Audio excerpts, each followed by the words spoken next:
Hello and welcome to Pendulum Edu. तो दोस्तों स्वागत है आपका रेलवे एनटीपीसी की लेक्चर सीरीज़ में।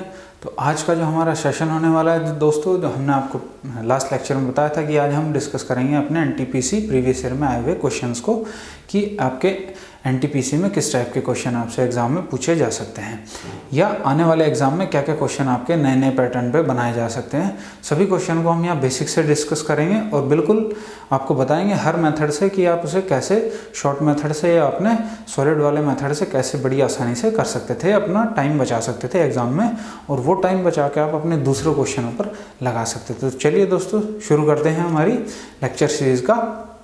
पहला क्वेश्चन देखिए क्या कह रहा है आपसे, ये रहा आपकी स्क्रीन पे। यदि तीन संख्याएं 4:5:7 के अनुपात में है और उनका योगफल 320 है तो इनमें से सबसे छोटी तथा सबसे बड़ी संख्या का योगफल आपको ज्ञात करना क्या होगा। ये आपका प्रीवियस ईयर एनटीपीसी एग्जाम में क्वेश्चन था। तो देखिए आप इसे कैसे कर सकते थे। तो आपके पास तीन संख्याएं हैं और तीनों का अनुपात आपको क्या क्या दिया हुआ है, 4:5:7।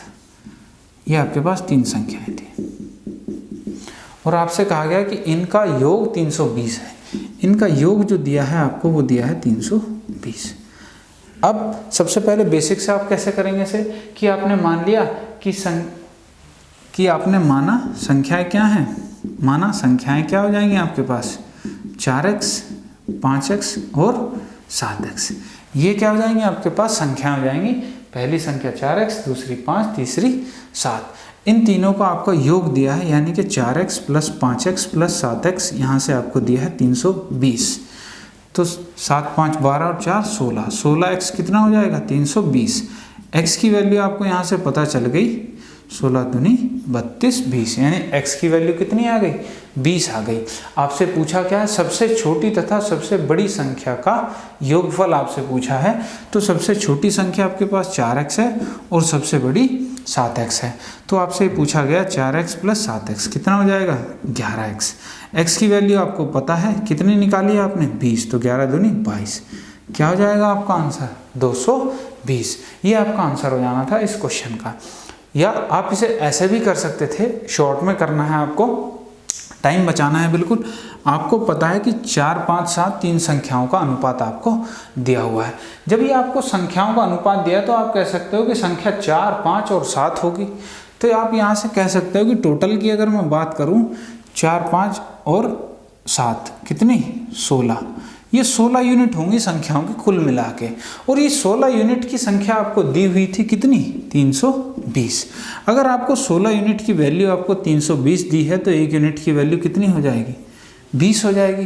जब 1 यूनिट की वैल्यू 20 हो गई तो आपसे पूछा था कि छोटी और बड़ी संख्या का योगफल। तो आप यहाँ से निकालें 7 और 4, टोटल कितना हो जाएगा 11 हो जाएगा। आपसे इस 11 यूनिट की वैल्यू पूछी थी तो आप यहाँ से डायरेक्ट कहते कि 11 दूनी 22 220। ठीक है, आपको x लिखने की ज़रूरत नहीं है, आप डायरेक्ट करो जब आपको चीज़ों के बारे में पता है। तो आप प्रैक्टिस करो बस थोड़ी सी, आप तुरंत चीज़ों को माइंड में ही कैलकुलेट कर लेते हैं यहाँ से कि 4 5 9 9 7 16, 16 की 320 है तो 1 की 20 और 7 4 11, 11 की 11 दूनी 22 220। 220 आप डायरेक्ट बिना सॉल्व किए इस क्वेश्चन का आंसर निकाल सकते थे। चलिए दोस्तों अगला क्वेश्चन देख लेते हैं एनटीपीसी प्रीवियस ईयर में कैसा आया। तो देखिए दोस्तों ये रहा आपका एक और क्वेश्चन प्रीवियस ईयर में आया हुआ। दो धनात्मक संख्याओं का अंतर 50 है, उन दोनों संख्याओं का अनुपात 7:2 है। तो दोनों संख्याओं का गुणनफल आपको ज्ञात करना है, क्या होगा। तो देखिए आपसे दिया हुआ है कि दो संख्याएं हैं 1 और 2, इनका अनुपात आपको 7:2 दिया है। आपको इनका अंतर दिया हुआ है तो मैं यहाँ से अंतर निकाल लेता हूँ। दोनों का अंतर कितना होगा आपको पता है, ये 7 यूनिट है, ये 2 यूनिट है, तो अंतर आ जाएगा 7 - 2 यानी कि 5 यूनिट। यहाँ से मुझे पता चल गया कि इन दोनों का अंतर 5 यूनिट है और इस अंतर की वैल्यू आपको क्वेश्चन में गिवन है, कितनी दी हुई है 5 यूनिट बराबर है आपकी 50 के। तो यहाँ से मैं 1 यूनिट की वैल्यू निकाल सकता हूँ, कितनी आ गई 10 आ गई। मुझे ये पता चल गया कि 1 यूनिट की वैल्यू 10 है। अब आपसे क्वेश्चन में पूछा गया इन दोनों संख्याओं का गुणनफल आपको ज्ञात करना है कि गुणनफल कितना होगा। तो आप यहाँ से डायरेक्ट कह सकते हैं कि पहली संख्या 7 यूनिट है, दूसरी संख्या 2 यूनिट है। तो आप कह सकते हैं पहली गुणा दूसरी अगर मैं करता हूँ तो 7 × 2 यानी कि 14। अब दोस्तों यहाँ पे आपसे एक छोटी सी गलती हो सकती है, इस चीज़ का ध्यान रखना है आपको। देखिए जब भी आप संख्याओं से गुणा करते हैं तो आपको पता है कि अगर आप इसे x मानते तो ये 7x होती और ये 2x होती, तो 7 दूनी 14, x इंटू एक्स क्या हो जाता है, x स्क्वायर हो जाता है, यानी ये डबल हो जाती। तो यहाँ से आप कहते कि ये 7x और 2x होती तो इनका गुणा निकालता तो 14x स्क्वायर हो जाती। तो बस इसी बात का यहाँ ध्यान रखना है कि आपने 7 दूनी 14 दो संख्याओं का गुणा किया है, तो आपको इसमें क्या करना पड़ेगा, आपको इसमें जो उसके साथ यूनिट है, आप ये x यूनिट आपने निकाली है, इसका क्या करना है, आपको स्क्वायर करना है। बस इस बात का आप ध्यान रखें। आप एग्जाम में ऐसा ना करके आ जाएं कि गुणा 10 करें और यहाँ 140 आप आंसर और इस पर टिक लगा के आप आ जाएं एग्जाम में, तो आपका क्वेश्चन क्या हो जाएगा, आंसर गलत हो जाएगा। ऐसा नहीं करना है। आपको पता है कि 14 जब आप मल्टीप्लाई करते हैं चीज़ों का तो जो यूनिट होती है उसका स्क्वायर हो जाता है। तो आप ये कहेंगे जो 10 यूनिट थी इसका स्क्वायर हो जाता और ये 10 ढाई 100 हो जाती, आंसर क्या आता आपका 1400। बस इसी एक बात का छोटी सी का आपको ध्यान रखना है कि आप जब भी गुणा करेंगे तो जो यूनिट आप निकाल रहे हैं ये यूनिट इसका क्या हो जाएगा, वर्ग हो जाएगा। इस बात पे आप ध्यान रखेंगे बिल्कुल, ठीक है। तो आप इस तरीके से इस क्वेश्चन को कर सकते हैं। तो चलिए एक और क्वेश्चन देख लेते हैं। आप ये रहा आपका नेक्स्ट क्वेश्चन आपकी स्क्रीन पे। यदि 3 संख्याएं 2:3:5 के अनुपात में हो और उनके योग का 2 गुणा 100 हो, आपको सवाल में दिया है कि उनके योग का 2 गुणा 100 है, तो तीनों में से सबसे बड़ी संख्या का वर्ग क्या होगा। तो देखिए आप सबसे पहले लिख लीजिए, आपको क्या दिया हुआ 2:3:5, ये 3 संख्याएं हैं आपके पास। आपसे कह रहा है इनके योग का 2 गुणा 100 है। अगर मैं इनका योग करता हूँ, अगर पहली संख्या 2 यूनिट है, दूसरी संख्या 3 यूनिट है और तीसरी संख्या 5 यूनिट है, तो आपको टोटल पता चल जाएगा इनका योग कितना आ रहा है, 2, 3, 5 और 5 10 यूनिट। आप कहेंगे 10 यूनिट इनका योग है और आपको सवाल में दिया गया योग का 2 गुणा, तो 2 गुणा कितना हो जाएगा, 10 गुणा 2 यानी कि 20 यूनिट। आपको इस 20 यूनिट की वैल्यू कितनी दी है, सवाल में 100 दी है। तो यहाँ से आपको ये पता चल गया कि 1 यूनिट की वैल्यू कितनी है मेरे पास। आप कहेंगे 1 यूनिट की वैल्यू यहाँ से मेरे पास आ जाएगी 5, ठीक है। 1 यूनिट की वैल्यू कितनी आ गई, 5 आ गई। तो अब आप ये कह सकते हैं कि 1 यूनिट की वैल्यू 5 है, तो यहाँ से मुझे सभी यूनिट का पता चल जाएगा कितनी हो जाएंगी। तो देखिए आपको क्वेश्चन में पूछा गया है कि जो सबसे बड़ी संख्या है, संख्या का वर्ग कितना होगा। अगर संख्या का वर्ग आपसे पूछ रहा है तो कितना हो जाएगा, संख्या निकाल लेते हैं। 5 संख्या है, तीसरी वाली 5 यूनिट है, तो कितनी हो जाएंगी, 5 गुणा 5 यानी कि 25। 25 आपकी क्या हो गई, वो तीसरी संख्या हो गई। अब संख्या का वर्ग आपसे पूछ रहा है तो 25 का आप वर्ग कर दें। 25 का वर्ग आप सभी को पता है कितना होता है, 625, और ये आपका आंसर था कितना, 625। तो इस तरीके के इजी क्वेश्चन आप बिल्कुल बेसिक मेथड से निकाल सकते हैं। चलिए देख लेते हैं एक और प्रीवियस ईयर एग्जाम में आपका कैसा क्वेश्चन आया। तो देखिए दोस्तों, ये रहा आपका नेक्स्ट क्वेश्चन। एक निश्चित पुरस्कार राशि P, Q और R को 3:5:7 के अनुपात में दी जानी है। यदि R को P से 1000 रुपये अधिक मिलते हैं तो Q की हिस्सेदारी आपको ज्ञात करनी है कि Q की हिस्सेदारी कितनी होगी। ठीक है, देख लेते हैं इस क्वेश्चन को। देखिए आपको पता है R, P और Q किस अनुपात में पुरस्कार राशि दी जानी है, इनको 3:5:7 इस अनुपात में इनको पुरस्कार राशि वितरित करनी है। यानी आप कह सकते हैं कि जो भी पुरस्कार राशि होगी उसमें से 3 हिस्से R लेके जाएगा, 5 हिस्से P लेके जाएगा और 7 हिस्से कौन लेके जाएगा, आपका Q लेके जाएगा। और आपको सवाल में दिया है यदि R को P से 1000 रुपये अधिक मिलते हैं। अब देखिए अगर R को P से 1000 रुपये अधिक मिलते हैं, रेशियो गलत लिख दिया, PQR है ये, PQR, PQ और R, ठीक है। अब देखिए यहाँ पे R को सबसे ज़्यादा हिस्से मिल रहे हैं, 7 हिस्से, और आपसे सवाल में दे रहा है कि R को P से कितना ज़्यादा मिल रहा है, 1000 रुपये ज़्यादा मिल रहे हैं R को।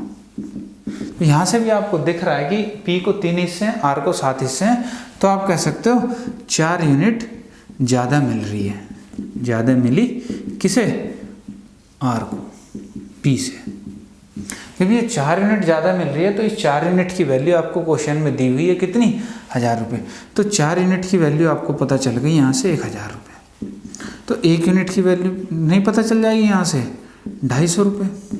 1 यूनिट की वैल्यू पता चल गई आपको 250 रुपये, और क्वेश्चन में आपसे पूछा गया है क्यू की हिस्सेदारी कितनी होगी।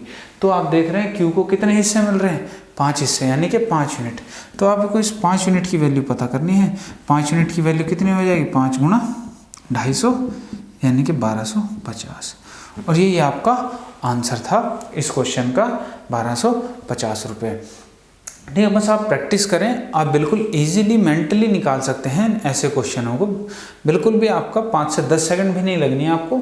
जब आपको ये पता है कि 1000 रुपये आपके हिस्सेदारी में अधिक हैं, आर को ज़्यादा मिल रहे हैं, तो यहाँ से तुरंत पता चल गया कि 4 का अंतर आ रहा है। 4 का अंतर 1000 के बराबर है, 1 का वैल्यू 250 रुपये हो जाएगी। अगर 250 रुपये 1 की वैल्यू है तो क्यू को कितने 5 यूनिट मिल रहे हैं, 250 गुना 5 1250 रुपये, 1250 रुपये। तो ये आप मेंटली भी आप चीज़ों को निकाल सकते हैं, लेकिन इसके लिए आप थोड़ी सी बस प्रैक्टिस करने की ज़रूरत पड़ेगी आपको। जैसे आप थोड़ी सी प्रैक्टिस करेंगे इन क्वेश्चनों पे, आपको पता चल जाएगा कि आप कैसे उनको मेंटली सॉल्व कर सकते हैं। तो चलिए एक और क्वेश्चन देख लेते हैं। तो चलिए दोस्तों देखते हैं अगला क्वेश्चन आपसे क्या पूछा गया था। 3740 को 3 भागों में इस तरह से वितरित कीजिए या विभाजित कीजिए कि पहले का आधा भाग, दूसरे का 1/3 भाग और तीसरे का 1/6 भाग आपस में बराबर हो। ठीक है, तो आपसे क्वेश्चन में क्या कह रहा है, आपसे कह रहा है कि 3 हिस्सों में वितरित होना है, क्योंकि इसने 3 भागों में दिए हैं। तो मैं यहाँ पे पहले ही लिख लेता हूँ कि पहला, दूसरा और तीसरा भाग। अब देखिए, आपको ये पता है कि पहले का आधा भाग, तो पहले का आधा कितना होगा, 1/2, पहले का आधा भाग हो गया। आपको पता है दूसरे के 1/3, दूसरे का 1/3 ले लिया जी मैंने, तीसरे का 1/6 भाग यानी कि 1/6 भाग। ये क्या है आपको दिए हुए हैं, तीनों क्या है, बराबर हैं, यानी कि इस तीनों क्या दिए हुए आपको, बराबर दिए हुए हैं। जब आपको ये पता चल गया 1/2 बराबर 2/3 बराबर 3/6, ये तीनों बराबर हैं, तो मैं यहाँ से इन तीनों संख्याओं का अनुपात नहीं ले सकता। तो यहाँ से मुझे पता चल जाएगा सीधा सीधा कितना आ जाएगा। जब मैंने आपको पहले भी बताया था कि आपको अगर बटे में संख्याएं दी होती हैं, मैंने लास्ट लेक्चर में आपको बताया था कि A/2, B/3, C/4 अगर आपको दिए तो उनका अनुपात वही हो जाता है जो नीचे संख्याएं दी होती है। तो यहाँ से मैं कह सकता हूँ डायरेक्ट 2:3:6, ये क्या हो जाएगा, इन तीनों संख्याओं का अनुपात हो जाएगा। अब आपको ये पता चल गया 3 संख्याएं किस अनुपात में, 2, 3, 6 के अनुपात में। तो आप यहाँ से निकाल सकते हो कि टोटल कितनी है मेरे पास, 3 और 2 5 और 6 11 यूनिट है आपके पास टोटल मिला के, 11 यूनिट। और इन 11 यूनिट का हिस्सा कितने के बराबर दिया हुआ आपको, सवाल में दिया हुआ 3740 के बराबर। अब आप यहाँ से 1 यूनिट की वैल्यू निकालेंगे, इसे जब 11 से भाग देंगे, 11×3 33, बच गया 4 44, 11×4 44, 340। 1 यूनिट की वैल्यू कितनी आ गई, 340 आ गई। आपको सवाल में पूछा गया है कि तीनों के भाग बताने कितने, आपको पता चल गया हर एक की 1 यूनिट की वैल्यू 340 है।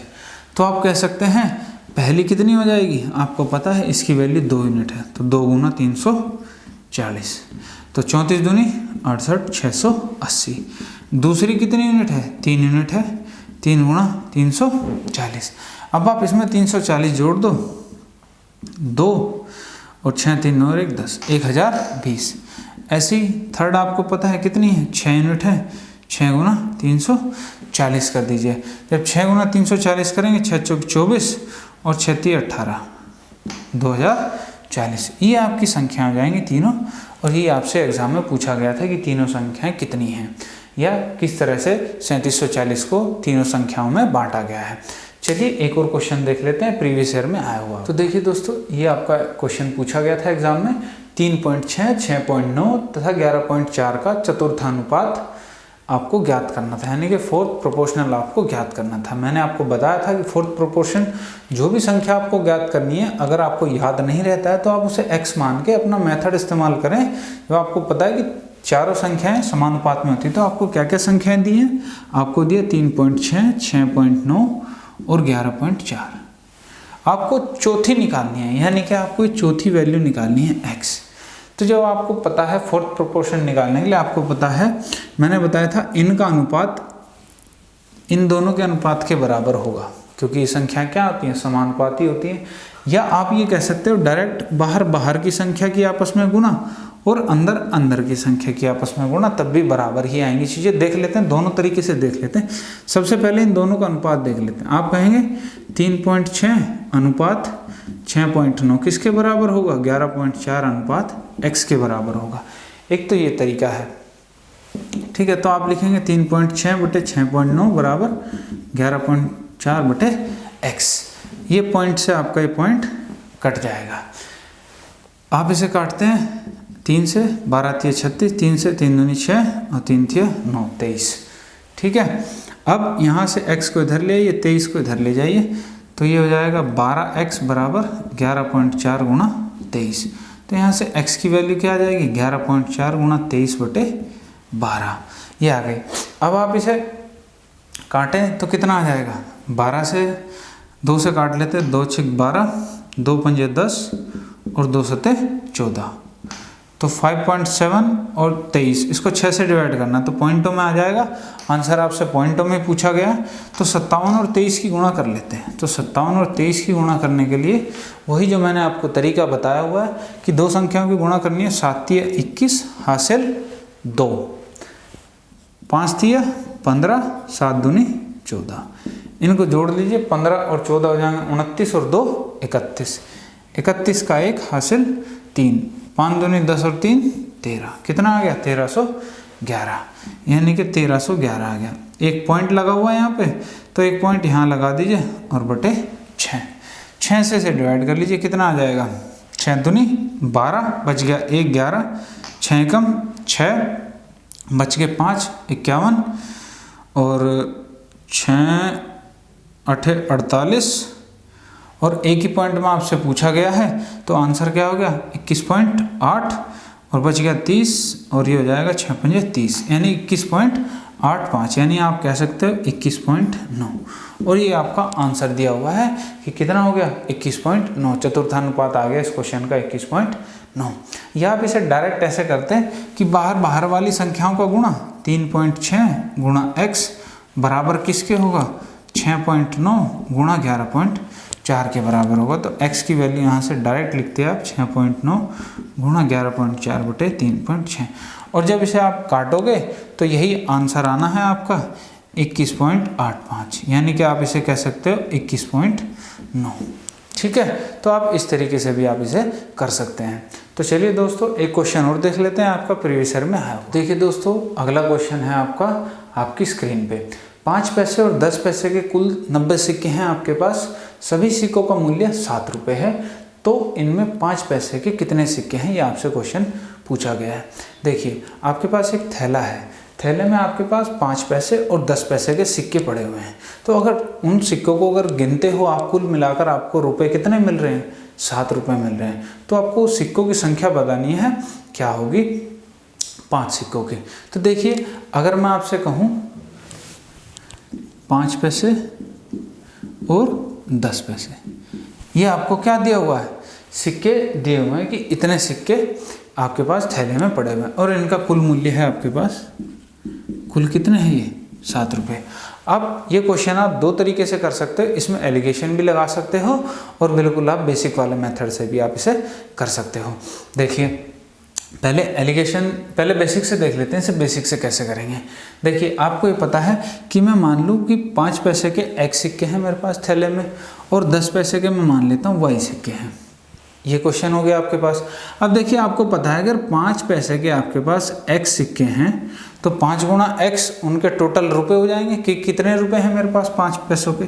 ऐसे ही 10 गुणा y करता हूं तो मुझे 10 पैसों का मूल्य पता चल जाएगा, कितना होगा 10 पैसों का मूल्य। अगर मैं इन दोनों को मिला के बात करता हूं तो आपको दिया हुआ है, आपको पता है कितने 7 रुपये हैं यहाँ पे देखिए, आपको एक चीज़ का ध्यान रखना है कि आप यहाँ पे 5 पैसे लिए हैं और यहाँ पे 10 पैसे लिए हैं, तो यहाँ पे आपको रुपया नहीं लेने, आपको एक ही यूनिट में चलना है। तो यहाँ मुझे क्या लेना पड़ेगा? इसमें 100 से गुणा करनी पड़ेगी ताकि ये क्या बन जाए मेरे पास? पैसे बन जाए, क्योंकि यहाँ से मुझे पैसे पता चलेंगे और यहाँ से भी मुझे पैसे पता चलेंगे कि कितने पैसे हैं मेरे पास, ठीक है। और साथ में आपको दिया हुआ है कि x मेरे पास टोटल 5 पैसों के सिक्के हैं और y मेरे पास टोटल कितने 10 पैसों के सिक्के, इनकी संख्या दी हुई है आपको कितनी 90 दी हुई है। तो आपके पास 2 इक्वेशन बन गई हैं। अब आप इस इक्वेशन में 5 से गुणा कर लीजिए, 5 5 और 5। अब इन दोनों को आपस में माइनस कर दीजिए, तो यहाँ से आपको पता चल जाएगा 10, ये तो कैंसिल आउट हो जाएंगे, 10 में से 5y जाएंगे तो आपके पास 5y बचेगा। ये 700 है और ये 9 पंजे 45, 450 है। 700 में से अगर आप 450 घटाते हो तो कितना आ जाएगा आपके पास, 250। तो y की वैल्यू कितनी आ जाएगी, 50। यानी कि ये y क्या माना था हमने माना था 10 पैसे के सिक्के कितने हैं, y। तो y की वैल्यू आ गई आपके पास 50। यानी आपको पता चल गया 90 में से 50 सिक्के किसके हैं, 10 पैसे के हैं, तो 40 सिक्के किसके होंगे, 5 पैसे के होंगे। और यही आपसे क्वेश्चन में पूछा गया था 5 पैसों के सिक्के कितने हैं, तो 5 पैसों के कितने हो गए, 40। ये आपका आंसर हो गया। या आप यहाँ पे उसी की वैल्यू निकाल लेते जो आपसे पूछा गया था। आपसे पूछा गया था x पूछा गया था, तो आप यहाँ पे y को बराबर कर लेते और y को कैंसिल आउट कर लेते, तो भी आपका आंसर यहाँ से निकल आता। ठीक है, अब इसे देख लेते हैं अपने एलिगेशन वाले मेथड को हम इसमें कैसे लगा सकते थे। देखिए, आपको पता है कि ये 5 पैसे के सिक्के हैं आपके पास और यहाँ पे ये 10 पैसे के सिक्के हैं। ठीक है, यहाँ सिक्के ले रहा हूँ। अगर मैं इन दोनों का औसत देख लूँ कि मुझे औसत क्या मिल जाएगा इन दोनों का, तो मुझे यहाँ से मात्राओं का पता चल जाएगा कि 5 पैसे की मात्रा कितनी है और 10 पैसे की मात्रा कितनी है। तो देखिए, औसत की अगर मैं बात करूँ तो आपको पता है 7 रुपये हैं आपके पास, यानी कि टोटल मेरे पास 700 पैसे हैं बैग में। और 700 पैसे अगर बैग में हैं और आपको उनको संख्या भी दी हुई है कि 90 सिक्के हैं, तो आप इस 700 को यहाँ से 90 से डिवाइड करते हो तो आपको पता चल जाएगा कि औसत उसमें 70/90 पैसे का एक सिक्का होगा। औसत अगर एक सिक्के की बात की जाए तो कितना, 70/9 पैसे का एक सिक्का होगा। तो ये एवरेज कहाँ लिखना है आपको, 70/9 यहाँ लिखना है। अब आपको 9 यहाँ बटे में है तो आप कह सकते हो कि मैं 9 से सभी में गुणा कर लेता हूँ, तो ये 9 से 9 कैंसिल हो जाएगा, 9 पंजे 45 और ये 90 और ये बीच में 70। तो देख लो ये 70 कहाँ आ गया, बीच में आ गया। तो यहाँ से आपको पता चल गया 20:70 में से आप अगर 45 घटाते हो तो 25 आएगा, तो 5 चौक 20 और 5 पंजे 25। यानी आपको ये पता चल गई कि 5 पैसे 4 यूनिट और 10 पैसे 5 यूनिट के बराबर है। यानी कि 10 पैसों की सिक्के की संख्या कितनी होगी, 5 यूनिट, और 5 पैसे के सिक्कों की संख्या कितनी होगी, 4 यूनिट होगी। और देखो यहाँ से टोटल यूनिट अगर मैं बात करूँ, टोटल कितना हो जाएगा, टोटल आप कह रहे हो जी 9 यूनिट हो जाएंगे।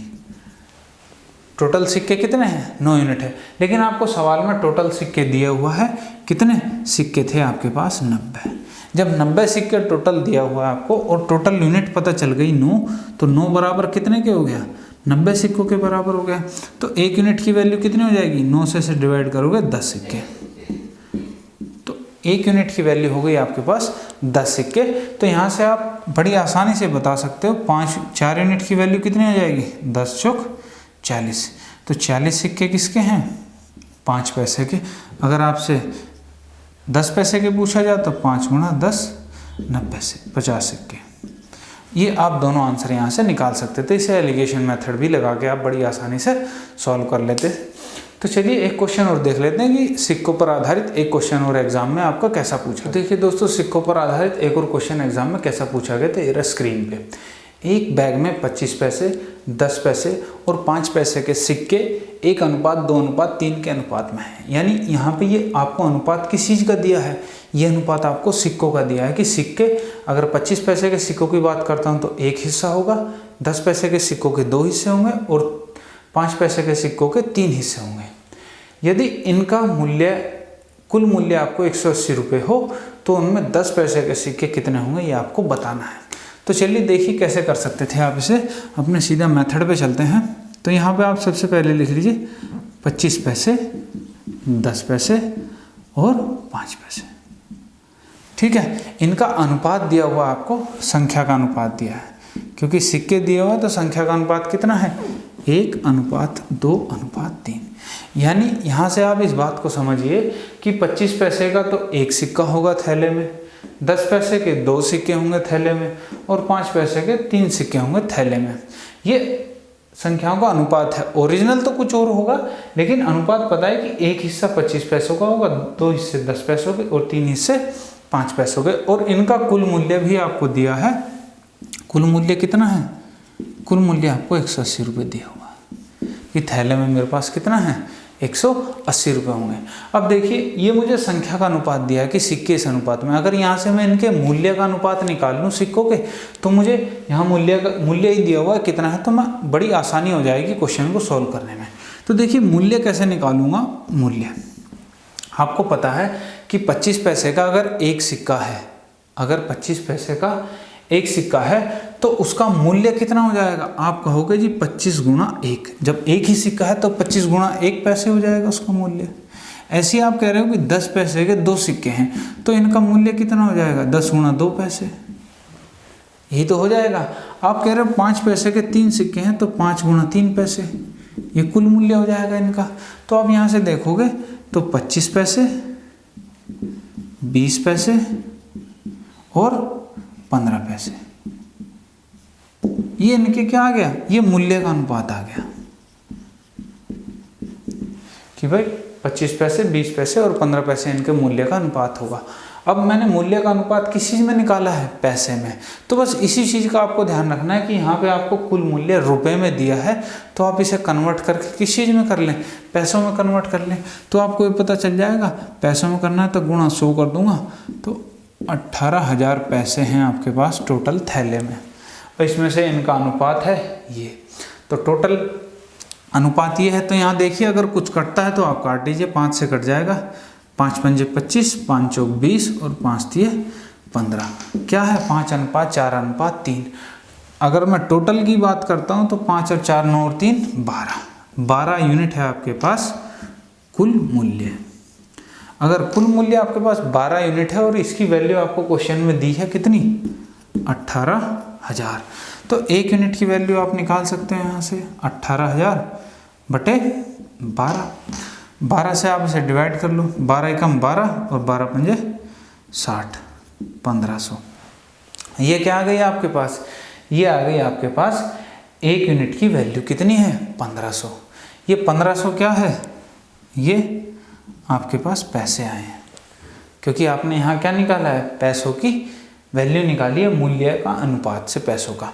तो अब आपसे क्वेश्चन में पूछा गया कि 10 पैसे के कितने सिक्के हैं, तो ये मुझे यहाँ पता चला है मूल्य का अनुपात। तो यहाँ से 10 पैसे के मूल्य का कितनी यूनिट है? 4। तो 4 गुणा अगर 1500 करते हो तो 15 चौका 60, यानी आपको ये पता चल गया 6000 पैसे किस चीज़ के हैं? आपको ये पता चल गया 6000 पैसे 10 पैसे के हैं मेरे पास।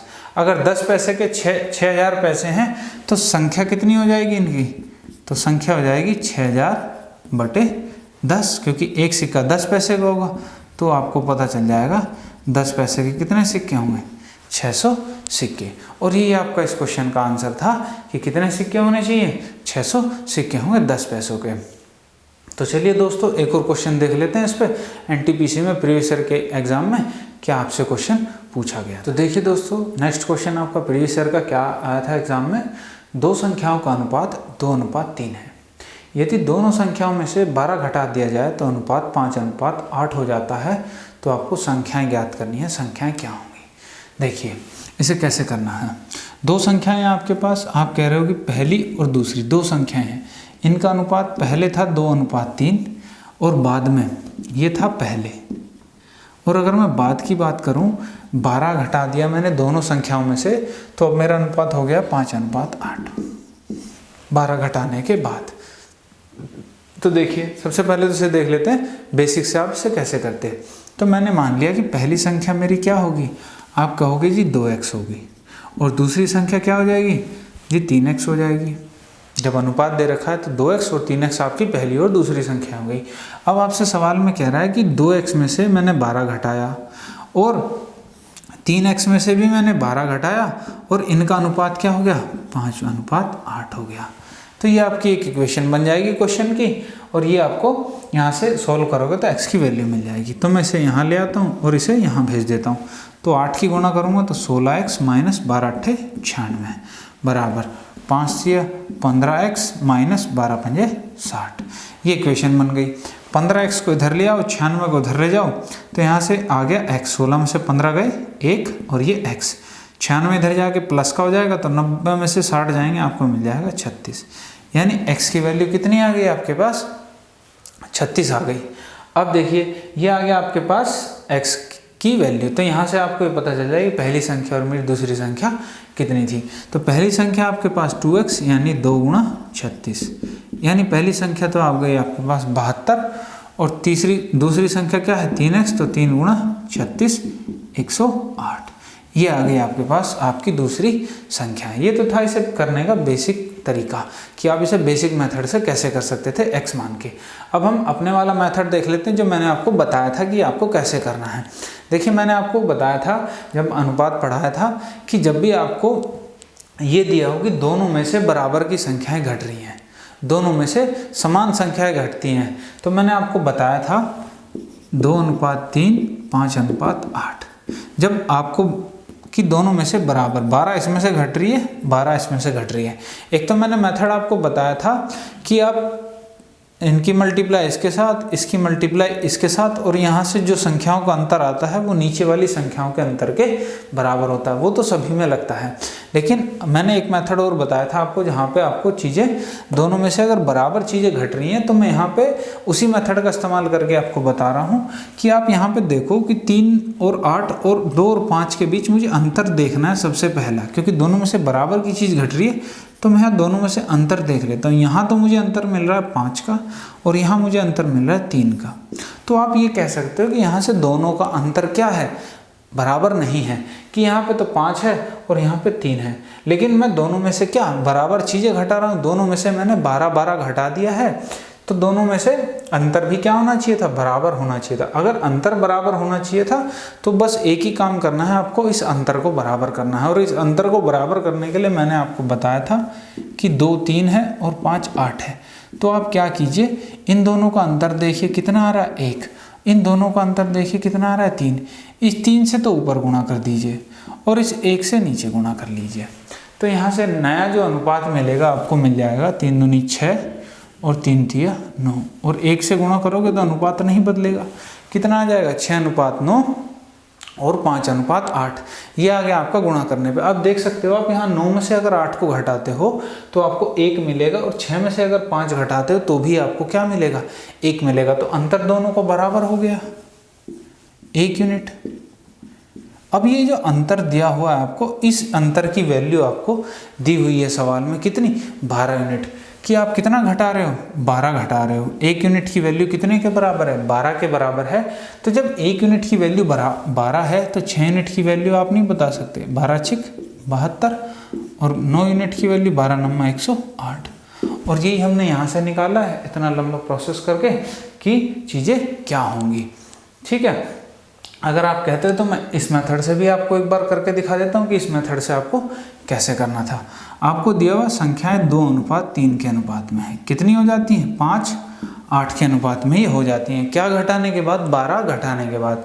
अगर 12 घटा रहे हैं तो जो घटा रहे हैं वो नीचे लिख दें। घटा रहे हैं इसलिए मैंने माइनस का साइन लिया है कि हम चीज़ों को घटा रहे हैं। तो देखिए 8 दूनी 16 3 पंजे 15। इन दोनों का मैं अंतर देख लेता हूँ, कितना आ रहा है 1 यूनिट। इन दोनों का अंतर कितना है, 1 यूनिट है। 8 की गुणा करते हैं 12 में तो 12 8 96, क्या आएगा, माइनस का। ऐसे ही आप 12 पंजे 60, माइनस का 60। इन दोनों का अगर अंतर लेते हैं, अगर इन दोनों का आप अंतर लेते हैं तो अंतर कैसे लेंगे, -60 में से आप -90 को घटा रहे हैं तो आपको माइनस माइनस प्लस हो जाएगा, तो यहाँ से आपको +36 मिल जाएगा। क्योंकि अंतर ले रहे हैं, अंतर का ये मतलब है कि बड़ी में से मुझे छोटी घटानी है। और -60 आपको पता है -60 बड़ी होती है -96 से, तो बड़ी में से मैंने क्या घटाया है, छोटी संख्या को घटाया। अंतर उसे ही कहते हैं बड़ी में से छोटी को घटाना। तो यहाँ से मुझे कितना मिल जाएगा, 36। तो आपने देखा 1 यूनिट की वैल्यू कितनी है आपके पास, 36 है। जब 1 यूनिट की वैल्यू 36 आ गई तो 2 यूनिट की वैल्यू कितनी होगी, 72, और 3 यूनिट की वैल्यू कितनी हो जाएगी, 108। और ये आंसर था आपका। तो आप किसी भी मेथड का आप अप्लाई करें और ऐसे टाइप के क्वेश्चन का आप आंसर तुरंत निकाल सकते हैं। ये तीनों मैं आपको पहले भी बता चुका हूँ, बस आपको थोड़ी सी प्रैक्टिस करनी है। आप किसी भी एक मेथड पे प्रैक्टिस कीजिए, या इस पे प्रैक्टिस कर लीजिए और इस पे प्रैक्टिस कर लीजिए, या आप इन दोनों पे प्रैक्टिस कर सकते हैं। ये वाला जो मेथड है बराबर वाला, इस मेथड को हमने बताया था आपको, आयु वाले सवालों में भी इसी मेथड का इस्तेमाल करते हैं। क्यों?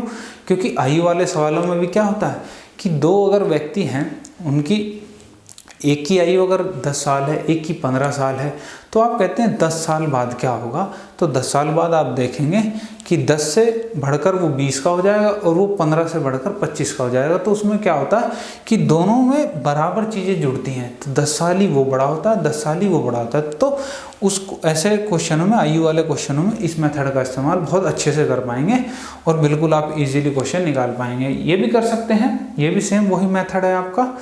चलिए इन मेथड को आगे सीखेंगे आयु वाले सवालों में।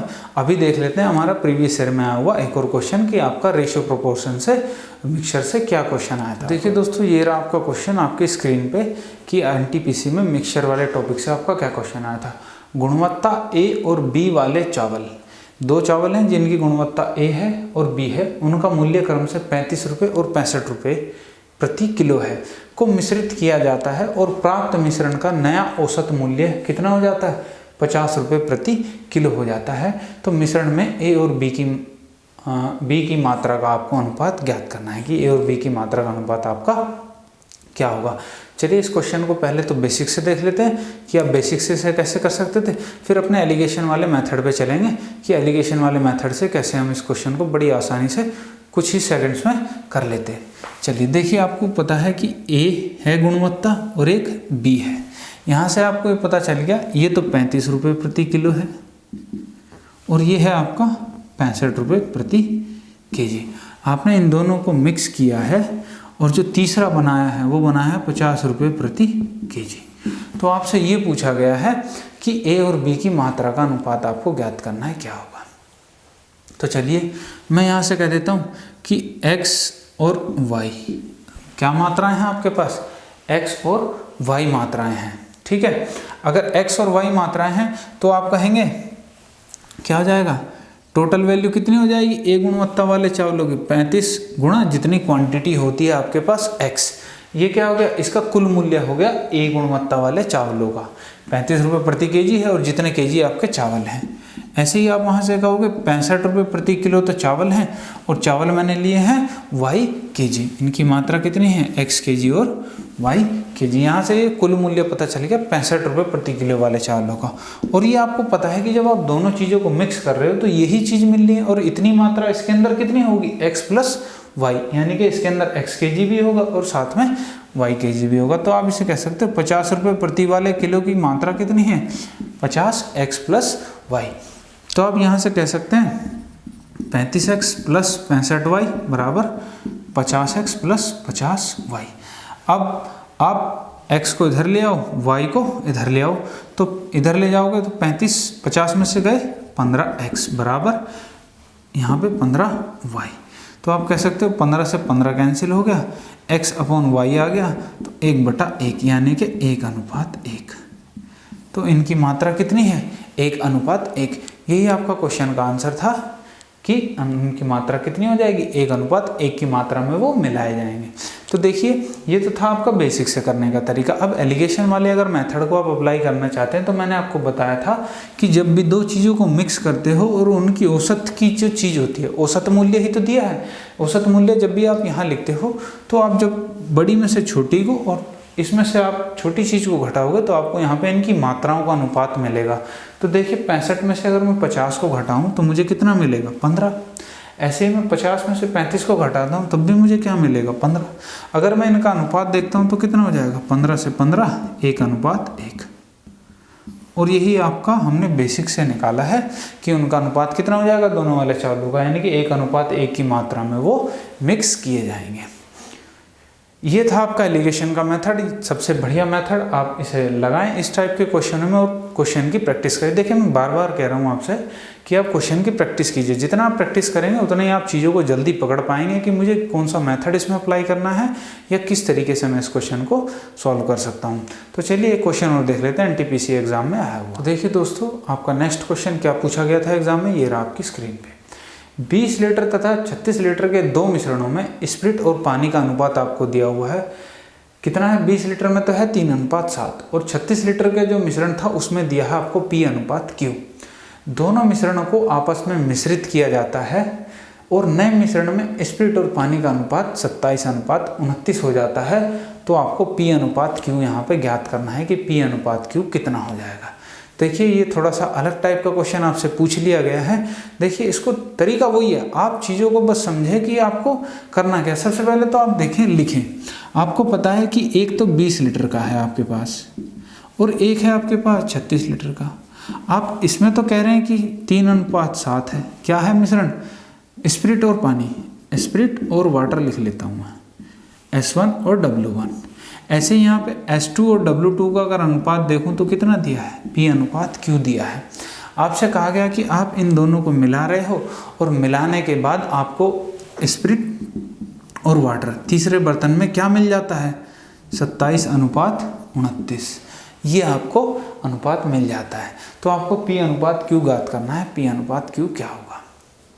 देखिए सबसे सिंपल सी बात मैं आपको बताऊं तो मैंने आपको बताया था कि इसमें आप 2-3 तरीके लगा सकते हैं, जैसे एलिगेशन मेथड भी लगा सकते हैं, बेसिक मेथड भी लगा सकते हैं।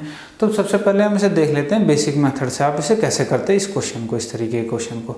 आपको बताया था मैंने कि जब भी आप चीज़ें मिलाते हो तो आपको एक ही चीज़ लेनी होती है, या तो आप वाटर मिला लो या स्प्रिट मिला लो। लेकिन बेसिक में हम क्या करते थे? स्प्रिट को अलग मिलाते थे और वाटर को अलग मिलाते थे और उनका अनुपात किसके बराबर हो जाता था? इसके बराबर हो जाता। तो यहीं से निकाल लेते हैं। देखिए अगर मैं इस पहले वाले बर्तन की बात करूं, फर्स्ट वाले की, तो फर्स्ट में क्या क्या हमारे पास? स्प्रिट अगर मैं निकालना चाहूँ तो कितना है? स्प्रिट कितना है? 3 है। कितने में से? 7 और 3 10 में से। 3 है 10 में से। हम निकाल कितने में से रहे हैं? 20 लीटर इसकी मात्रा दी है तो आप कहेंगे 6 लीटर। 6 लीटर क्या है मेरे पास? स्प्रिट है। तो भाई बचा कुचा क्या होगा? पानी होगा। तो मैं कह सकता हूँ वाटर कितना हो जाएगा? 20 में से 6 चला गया, 20 में से 6 14 लीटर क्या है मेरे पास? वाटर है। ऐसे ही मैं दूसरे वाले अगर बर्तन की बात करता हूँ, सेकंड वाले की, तो आप कहेंगे सेकंड में जी बात कर लो। मैं अगर स्प्रिट की बात करता हूँ S2, स्प्रिट कितना है? P है। कितने में से है? P+Q में से। और किस में से निकाल रहे हैं हम? ये 36 में मात्रा देख रहे हैं स्प्रिट की, तो गुणा 36। तो यहाँ से क्या आ जाएगा? 36P/P+Q। ऐसे ही मैं यहाँ से अगर वाटर की बात करता हूँ तो वाटर कितना है? Q है अपॉन P+Q में से। और किस में से निकाल रहे हैं हम? 36 में से। तो आप कहेंगे 36Q/P+Q। ये क्या हो जाएगी? ये आपकी पानी की मात्रा हो गई, ये आपकी स्प्रिट की मात्रा हो गई।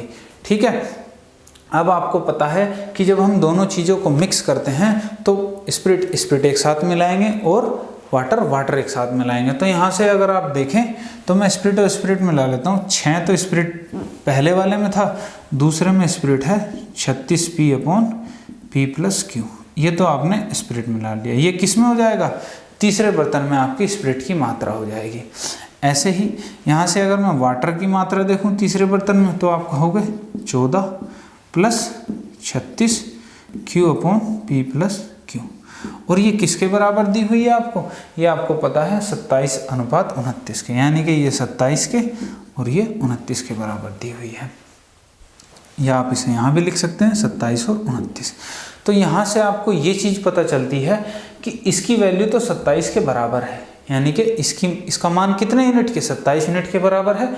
और जो वाटर की वैल्यू है वो कितने यूनिट के बराबर है? 29 यूनिट के बराबर है। तो आप यहाँ से किसी भी एक को उठा लें और आप अपना यहाँ से आंसर निकाल सकते हैं कि P/Q क्या हो जाएगा। तो देखिए मैं यहाँ से स्प्रिट की वैल्यू को उठा लेता हूँ। अगर स्प्रिट की वैल्यू को उठाता हूँ तो एलसीएम कितना आएगा? यहाँ से आपको पता है P+Q ही एलसीएम रहेगा। इसकी गुणा यहाँ हो जाएगी 6 × P+Q और +36P। ये किसके बराबर दिया हुआ, ये आपको 27 के बराबर, क्योंकि इसकी यूनिट की वैल्यू कितनी है, 27 है स्प्रिट की। तो इसे इधर ले जाएंगे आप, तो ये हो जाएगा 6p plus 6q plus 36p। तो 6p और 36p कितने हो जाएंगे, 42p प्लस 6q बराबर, ये 27 यहाँ जाके मल्टीप्लाई 27p प्लस 27q। अब p और q को अलग अलग कर लीजिए, 27p को मैं इधर ले आता हूँ, तो जब 42p माइनस 27p बराबर 27q माइनस 6q, तो इसमें से आप घटाते हैं तो कितना आ जाएगा, 5 1 15p बराबर 21q। तो p अपॉन q क्या हो जाएगा, 21/15, यानी कि आप कह सकते हो 3 7 21 3 5 15। p बटे q की वैल्यू कितनी आ गई, 7/5। तो मैं यहाँ से ये कह सकता हूँ कि p अनुपात q क्या हो जाएगा, 7/5। और यही आपका आंसर था कि p और q का अनुपात आपको ज्ञात करना था क्वेश्चन में। p और q का अनुपात कितना आ गया, 7/5। इसे आप यहाँ से भी निकाल सकते थे कि 14 plus 36q upon p plus q की वैल्यू कितनी है, 29 है आपके पास। जब इस वाले से निकालेंगे तब भी आपके पास क्या आएगा, p अनुपात q 7/5 ही आएगा। ये था आपका तरीका इसे क्वेश्चन को सॉल्व करने का। या आप इसे एलिगेशन मेथड भी लगा सकते थे इसमें। तो एलिगेशन मेथड को भी देख लेते हैं एक बार कि एलिगेशन मेथड से आप इसे कैसे कर लेते हैं क्वेश्चन को। तो चलिए दोस्तों, इस क्वेश्चन को देख लेते हैं आप एलिगेशन मेथड से, कि आप एलिगेशन मेथड से इस क्वेश्चन को कैसे सॉल्व कर सकते थे। देखिए, आपको दिया हुआ है कि जो 20 लीटर वाला आपका मिश्रण है उसका अनुपात कितना है स्प्रिट का, 3:7 स्प्रिट और वाटर का। इसको मैं S1 W1 लिख लेता हूँ। और आपका जो 36 लीटर का है उसका दिया हुआ है आपको कितना, P और Q, S1 S2 और W2, सिल्वर और वाटर।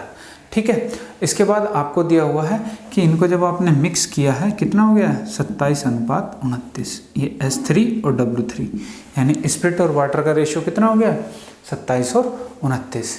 अब देखिए, मैंने आपको बताया था कि जब भी आप मिक्सचर एलिगेशन का यूज़ करेंगे तो आपको या तो एक ही क्वांटिटी लेनी है, तो आप स्प्रिट लीजिए या आप पानी को लीजिए। ठीक है, मैं इसमें से स्प्रिट ले लेता हूँ। स्प्रिट कितना होगा, तो देखिए मैं S1 ले लेता हूँ। स्प्रिट कितना है इसमें, 3 है। कितने में से, 7 और 3 10 में से। तो स्प्रिट कितना हो गया पहले में, 3/10। ऐसे ही आप देखेंगे S2 कितना हो जाएगा, P है कितने में से, P प्लस Q में से, P upon P plus Q। ठीक है, और S3 कितना हो जाता है मिक्स होने के बाद, 27 हो जाता है। कितने में से, 27 प्लस 29 अगर जोड़ते हैं 9 7 16 4 1 5 56। ठीक है, 27 में से 56। तो आपको पता है कि जब आप मिक्सचर एलिगेशन का यूज़ करते हैं तो बड़ी में से छोटी संख्या को घटाते हैं और फिर बीच वाली में से आप छोटी संख्या को घटाते हैं, तो जो आपको यहाँ पे क्वांटिटी मिलती है वो क्या होती है, इनकी मात्रा की होती है, कि यहाँ से कितनी कितनी मात्रा का जो अनुपात है उनकी उस मात्रा के बराबर होती है। तो आपको पता है कि इसकी मात्रा कितनी है, 20 लीटर है, इसकी कितनी है, 36 लीटर है। अगर मैं इनका अनुपात देखना चाहूँ तो कितना होगा, 4 5 20 और 4 9 36, यानी कि इनका अनुपात कितना है, 5 और 9 का अनुपात है। ये अनुपात किसके बराबर होगा, जो मुझे यहाँ पे चीज़ें मिलेंगी उन मात्राओं के अनुपात के बराबर होता है, क्योंकि यहाँ से माइनस करने के बाद क्या निकलता है, मात्राओं का अनुपात निकलता है। अब देखिए 27/56 और ये है 3/10। तो यहाँ पे बड़ी कौन सी होगी, ये हो जाएगी। क्यों, क्योंकि ये 54 के आसपास है, 27 दूनी 54, लगभग 1/2 है। 1/2 का मतलब 0.5। अगर आप इसे देखते हैं तो ये कितनी आएगी, ये 0.3 है, तो ये छोटी संख्या होगी। जब आप इसमें से इसे माइनस करेंगे तो यहाँ लिख देते हैं हम इसे, तो 27/56 माइनस 3/10। तो अब ये छोटी है तो ये संख्या बड़ी होगी, यानी इसमें से इसे माइनस करना पड़ेगा। तो इसे छोटा करने के लिए मैं मान लेता हूँ इसकी वैल्यू कितनी है, x है। तो यहाँ पे हो जाएगी हमारी वैल्यू x माइनस 27/56। अब ये जो आपके पास अनुपात आया है, ये अनुपात इनकी मात्राओं का अनुपात है, और मात्राओं का अनुपात मैंने निकाला है कितना है, 5:9 है। यानी कि ये अनुपात किसके बराबर होगा, 5:9 के बराबर होगा। अगर ये 5:9 के बराबर है तो आप इसे सॉल्व करके ऐसे लिख सकते हैं, इसका एलसीएम ले लेते हैं, 56x माइनस 27/56, ये बटे में ये वाली संख्या, कितना आ जाएगा यहाँ से, इनका एलसीएम आ जाएगा 560, 10 की इधर करेंगे 270 और माइनस 56 तिया 50 तिया 150, 6 तिया 18, 168 बराबर किसके है ये 5/9 के बराबर हो जाएगी। जब ये 5/9 के बराबर हो गई, आपको दिख रहा है यहाँ से ये 10 बार कट रहा है पूरा पूरा, तो यहाँ पे मेरे पास क्या बच जाएगा 56 माइनस 27x, 56x माइनस 27 बटे 270 में से 168 जाएंगे, 170 2 102, 102। अब ये 10 यहाँ नीचे है तो ये कहाँ पहुँच जाएगा, ऊपर आ जाएगा, गुना 10 बराबर 5/9। 5 से आप 10 को काटोगे 2 बार और 2 से इसे काटोगे 2 पंजे 10 और 1 51। ठीक है, ये आ गया 51। और आप इसे भी काट सकते हो, 17 तिया 51 होते हैं और 3 तिया 9 होते हैं, तो ये 3 का मल्टीप्लाई इधर करेंगे और 17 यहाँ ऊपर चला जाएगा, तो ये आ जाएगा 150 168x माइनस 27 तिया 81 बराबर 17। ठीक है, यहाँ से ये वैल्यू आपको मिल जाएगी। अब क्या करना है, 168x बराबर कितना हो जाएगा 81 इधर जाएगा तो कितना हो जाएगा 8 ट्रिक 9 98 हो गया, यानी कि यहाँ से x की वैल्यू कितनी आ गई 98/168। अब इसे आपको काटना है, किससे काट सकते हैं आप इसे, 7 से काट लेते हैं, 14 7 98 और 7 दूनी 14 और 28 7 चौक 28, 2 से और कट जाएगा 7 और ये हो जाएगा आपका 12, 7/12, यानी x की वैल्यू कितनी आ गई 7/12। अब देखिए ये जो x माना था हमने, ये x क्या माना था हमने P/P+Q, यानी कि P/P+Q था। तो यहाँ से आपको पता चल गया P की वैल्यू कितनी है 7 है, यहाँ से P की वैल्यू कितनी मिल गई 7, तो Q की वैल्यू क्या हो जाएगी 12 में से आप 7 घटा दोगे तो 5, यानी P/Q क्या मिल जाएगा 7/5। और ये हमने बेसिक से निकाला था, कितना आया था 7/5। तो आप इसे एलिगेशन मेथड से भी कर सकते हैं और बेसिक मेथड से भी आप इसे सॉल्व कर सकते थे। चलिए दोस्तों, कुछ और क्वेश्चंस देख लेते हैं इस पे, आपके मिक्सचर एलिगेशन पे बेस्ड किस टाइप के आपके क्वेश्चन एग्जाम में आए हुए। तो देखिए दोस्तों, ये रहा आपका नेक्स्ट क्वेश्चन आपकी स्क्रीन पे। 2 बर्तनों का आयतन बराबर है जिनमें 1:3 तथा 2:1 अनुपात में दूध व पानी रखा गया है। यदि उन्हें आपस में मिला दिया जाए तो नया अनुपात क्या होगा। देखिए यहाँ पे आपसे कह रहा है कि 2 आपको दिए हुए हैं अनुपात, 2 बर्तनों में आयतन बराबर है, मतलब दोनों में बराबर चीज़ें हैं आपके पास, जितनी चीज़ पहले बर्तन में उतनी चीज़ आपके पास दूसरे बर्तन में, दोनों को मिला के तीसरे बर्तन में मिलाना है आपको, और आपका अनुपात कितना हो जाना चाहिए, नया अनुपात आपसे पूछ रहा है कि कितना हो जाना चाहिए। तो देख लेते हैं, पहले बर्तन में दूध और पानी का दे रखा है, तो मैं यहाँ मिल्क और वाटर लिख लेता हूँ। तो कितना दिया हुआ आपको 1:3, ठीक है, ये फर्स्ट वाले में है आपका, फर्स्ट में। और अगर सेकंड की बात करता हूँ तो सेकंड में यही अनुपात कितना है 2:1 है। अब आपको इन दोनों को मिला के तीसरा बर्तन बनाना है, तो तीसरे बर्तन में क्या हो जाएगा। देखिए मैंने आपको बताया था कि जब भी आप 2 चीज़ों को मिलाते हैं और नया अनुपात आपको निकालना है, तो भाई जब दोनों में आयतन बराबर है तो मैं ये देख लेता हूँ क्या दोनों का अनुपात, क्वांटिटी टोटल कितनी हो जाएगी यहाँ से 3 और 1 4। मुझे यहाँ से पता चल गया कि पहले बर्तन में टोटल क्वांटिटी मेरी 4 है। अगर मैं दूसरे बर्तन की बात करता हूँ तो कितनी है 2 और 1 3 है। तो यहाँ पे क्वांटिटी दोनों की अलग अलग है, यानी कि दोनों में मात्राएं अलग अलग है। तो मैं क्या करता हूँ, दोनों मात्राओं को बराबर कर लेता हूँ।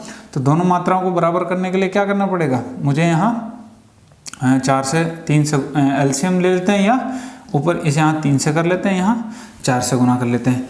तो जब आप करोगे 3 से गुना तो नया अनुपात क्या हो जाएगा, पहले में हो जाएगा 3 एकम 1 3 तिया 9, दूसरे में हो जाएगा 4 दूनी 8 और 4 एकम 4। अब देखिए 9 और 3 12 हो गया है और 8 और 4 12 हो गया, यानी कि अब दोनों से आयतन जो मैं ले रहा हूँ वो क्या ले रहा हूँ, बिल्कुल बराबर मात्रा में ले रहा हूँ।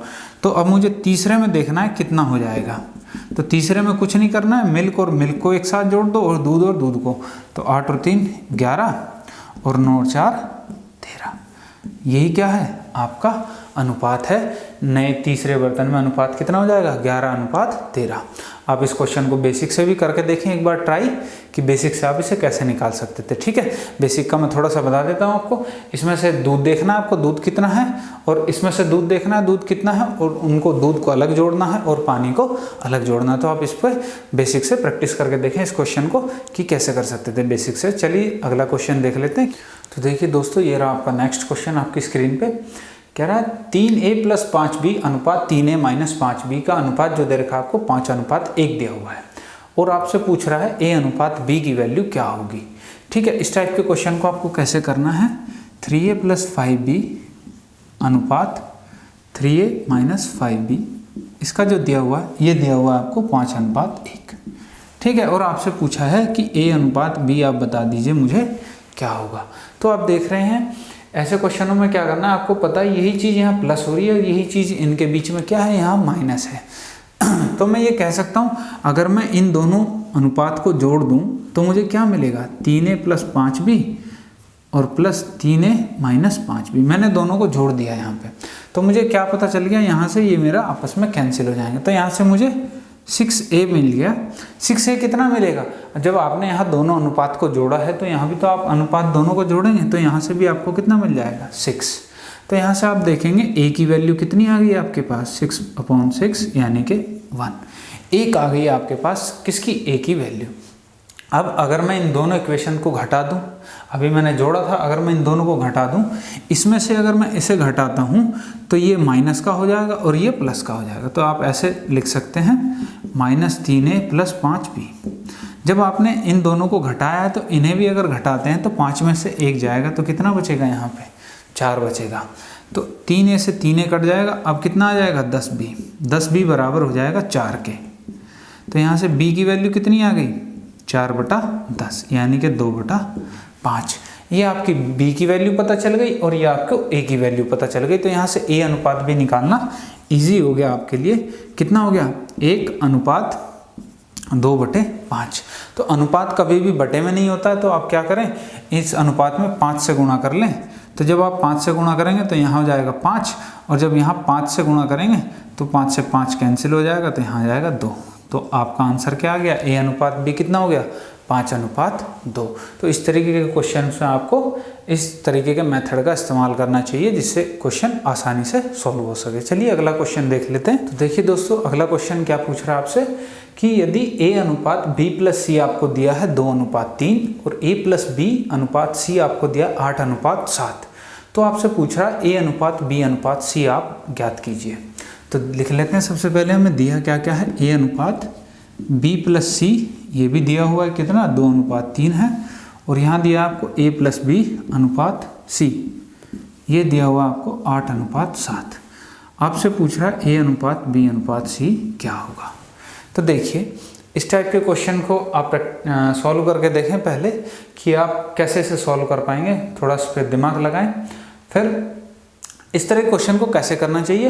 इस तरह क्वेश्चन में बताया आपको यहाँ 3 वैल्यू दे रखी है और इनका अनुपात ये है, यहाँ पे भी 3 ही वैल्यू है और इनका अनुपात ये है। तो मैं ये कह सकता हूँ यहाँ से अगर मैं टोटल की बात करूँ तो टोटल अगर मैं इन तीनों को जोड़ देता हूँ तो मुझे क्या मिलेगा? a + b + c ये मिलेगा। तो यहाँ से मैं कह सकता हूँ कि मैंने जोड़ दिया तो यहाँ से मिल गया मुझे 5। आपने कहा कि इन तीनों का जोड़ 5 यूनिट के बराबर आ रहा है, और यही 3 यहाँ पर भी हैं, सेम टू सेम है। तो आप कहेंगे यहाँ से अगर मैं देखता हूँ a + b + c, तो यहाँ से मुझे 8 और 7 15 मिल रहा है। तो देखिए संख्याएं तो तीनों ऊपर भी वही थी और संख्याएं तीनों नीचे भी वही हैं सेम, लेकिन यहाँ से अगर मैं जोड़ देख रहा हूँ तो 5 यूनिट बैठ रहा है, यहाँ से जोड़ देख रहा हूँ तो 15 यूनिट बैठ रहा है। तो मैं क्या करता हूँ, इनको पहले बराबर कर लेता हूँ। ठीक है, अगर मुझे इन्हें बराबर करना है तो आपको पता है कि पहले में मुझे 3 से गुणा करना पड़ेगा, तब जाके अनुपात बराबर हो पाएगा या उन संख्याओं का योग जो है वो बराबर हो पाएगा। तो अगर मैं इसमें 3 से गुणा करता हूँ तो मुझे क्या मिल जाएगा? आप देखेंगे ये अनुपात बदल जाएगा 6:3 ये ऊपर वाला अनुपात कितना हो जाएगा? 6:9 हो जाएगा।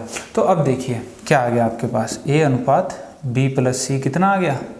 6:9, और यहाँ से है a + b अनुपात c कितना है? 8:7।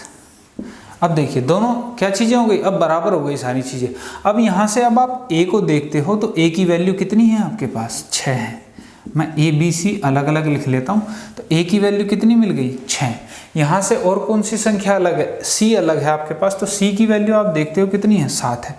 तो मैंने यहाँ c की वैल्यू लिख दी। अब मुझे b की वैल्यू देखनी है, b की वैल्यू कितनी होगी। तो देखिए दोनों में से कोई भी आप कंडीशन उठा लीजिए, तो ऊपर से इस 9 को ले लीजिए या नीचे से इसे 8 को ले लीजिए। अगर ऊपर से 9 को लेते हैं तो b के साथ क्या जुड़ा हुआ है, c की वैल्यू पता है आपको 7 है। अगर c की वैल्यू 7 है तो 9 के लिए इसमें क्या जोड़ा गया होगा, 2 जोड़ा गया होगा। तो यहाँ से मुझे b की वैल्यू कितनी मिल रही है, 2 मिल रही है। अगर मैं नीचे से देखता हूँ, देखिए a के साथ b जोड़ा गया है, a के साथ b, आपको a की वैल्यू पता है कितनी है, 6। तो 6 में मैं क्या जोड़ा होगा, 2 जोड़ा होगा। तो यहाँ से मुझे पता चल गया b की वैल्यू कितनी है, 2। तो दोनों जगह से सेम आ रही है, तो b की वैल्यू कितनी आ गई, 2। तो यही आपका आंसर था 6:2:7। तो इस तरीके के क्वेश्चंस में आपको ऐसे सोल्व करना है। भाई आपको पता है कि अनुपात, जो 3 चीज़ें दी होती हैं उनका अनुपात अगर दिया है तो दूसरी चीज़ों का अनुपात भी उस अनुपात के बराबर होना चाहिए, यानी कि टोटल क्वांटिटी जो है आपकी वो सेम होनी चाहिए। इस तरीके से आप क्वेश्चनों में अप्लाई करके देखें, आप बड़ी इजीली क्वेश्चन कर पाएंगे। चलिए अगला क्वेश्चन देख लेते हैं क्या पूछ रहा है। देखिए दोस्तों, ये रहा आपका अगला क्वेश्चन आपकी स्क्रीन पे। 0.2, 0.12 तथा 0.3 का चतुर्थानुपाती आपसे ज्ञात करवा रहा है कि चतुर्थानुपाती क्या होगा, यानी कि चौथी वैल्यू आपसे ज्ञात करा रहा है। तो संख्याएं लिख लेते हैं 0.2, 0.12 और 0.3। आपसे चौथा ज्ञात करवा रहा है, मान लीजिए वो x है। तो डायरेक्ट कुछ नहीं करना है, क्वेश्चंस में आपको पता है बाहर बाहर का गुणा और अंदर अंदर वालों का गुणा क्या होता है, बराबर होता है। तो आप यहाँ से लिख सकते हैं 0.2 इंटू एक्स बराबर किसके होगा, 0.12 इंटू 0.3। तो देखिए पॉइंट से पॉइंट कैंसिल हो गया, ठीक है। तो x बराबर मैं लिख सकता हूँ ऐसे 0.12 इंटू 3/2। अब यहाँ से आप इसे 2 से डिवाइड करते हैं तो कितना आ जाएगा, तो 0.06 आएगा और गुणा 3, 12 को डिवाइड करते हैं। या अगर डिवाइड करने में दिक्कत है तो एक काम कीजिए, इस पॉइंट को हटा लीजिए, पॉइंट के बाद जितने अंक होते हैं उतने नीचे 0, यानी कि 100 से नीचे गुणा कर लेते हैं। अब 2 से आप इसे काट लीजिए, 12 6 बार कट जाएगा, तो 6 गुणा 3, 36 हो जाएगा 18 आ गया। और नीचे आपका 100 भी बचा हुआ है। 100 अगर बचा हुआ है तो 100 से जब पॉइंट लगाएंगे तो 0.18 आ जाएगा और ये आपका आंसर होगा। ठीक है दोस्तों, तो चतुर्थानुपाती, मध्यानुपाती आप इस पर प्रैक्टिस कीजिए। अगला क्वेश्चन देख लेते हैं क्या क्या। देखिए ये क्वेश्चन एग्जाम में पूछा हुआ है आपसे, और आपसे पूछ रहा है क्या, देखिए आपकी स्क्रीन पे, निम्नलिखित में से कौन सी संख्याएं समानुपाती हैं। अब आपको 4 ऑप्शन दिए हुए हैं, चारों ऑप्शंस में से आपको ये बताना है कि इन 4 ऑप्शंस में से कौन सी ऐसी संख्याएं हैं जो समानुपाती हैं। समानुपाती के लिए मैंने बताया हुआ आपको कि समानुपाती पहली 2 का अनुपात बाद की 2 की अनुपात के बराबर होता है, या आप कह सकते हैं बाहर वाली संख्याओं का गुणनफल बीच वाली संख्याओं का गुणनफल क्या होता है, बराबर होता है। चलिए मैं ऑप्शन लिख देता हूँ आपके सामने एक बार। पहला ऑप्शन क्या बता रहा है, 12, 27, 54 और 24। दूसरा ऑप्शन है आपके पास 27, 12, 24, 54। तीसरा ऑप्शन है आपके पास 54, 24, 12 और 27। और लास्ट ऑप्शन है आपके पास 12, 27, 24 और 54। अब देखिए, अब ऐसा तो आप करेंगे नहीं कि वहाँ पे आप हर ऑप्शन में बाहर वाले की गुणा करें और फिर अंदर वाले की गुणा करें और उन्हें देखें क्या वो बराबर आ रही हैं संख्याएं कि नहीं, तभी तो आप जांच कर पाएंगे कि संख्याएं समानुपाती हैं या नहीं। तो देखिए एक छोटा सा दिमाग लगाइए अपना कि आपको इतना तो पता है कि बाहर वाली संख्याओं का गुणा अंदर वाली संख्याओं के बराबर होगा। तो आप यहाँ से देखें पहले ऑप्शन में, क्या मैं 12 और 24 की गुणा करके ऐसी संख्या ला सकता हूँ जो 27 गुणा 54 करूँ। भाई 12 और 24 की गुणा तो काफ़ी छोटी आएगी और 27 और 54 की गुणा काफ़ी बड़ी आएगी। तो आप कह सकते हैं ये ऑप्शन तो बिल्कुल राइट नहीं हो सकता। ऑप्शन एलिमिनेट कीजिए जिससे कि आप टाइम बचा सकें। आप टाइम वेस्ट मत कीजिए कि आप गुणा करके देखें वहाँ पे, तब आपको पता चले कि संख्याएं बराबर हैं या नहीं है। चलिए मैं यहाँ से देख लेता हूँ 27 और अगर 54 की गुणा करता हूँ तो और 12 और 24 की गुणा करता हूँ, क्या बराबर आएगा? ये तो ऊपर वाली कंडीशन बन गई, ये भी नहीं होगा ऑप्शन में। अब इस वाले को देख लेते हैं, ये क्या कह रहा है।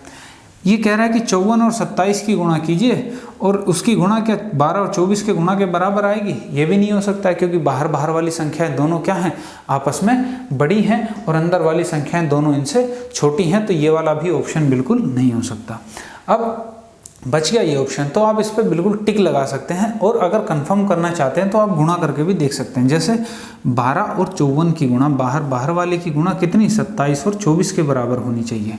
तो देख लेते हैं क्या ये बराबर आती है या नहीं। तो मैं कहता हूँ 12 से 24 कट जाएगा 2 बार, 27 से 54 कट जाएगा 2 बार, और 2 से 2 कट गया, यानी कि ये आपस में क्या है, 1 बराबर 1, दोनों संख्याएं आपस में बराबर हैं। तो आप ये कहेंगे कि ये मेरा चौथा आंसर बिल्कुल सही हो गया। इस तरीके के भी क्वेश्चन आपके एग्जाम में पूछे हुए हैं, और आपको पता होना चाहिए, हर टाइप का क्वेश्चन आपको पता होना चाहिए कि आपको करने का तरीका क्या हो सकता है।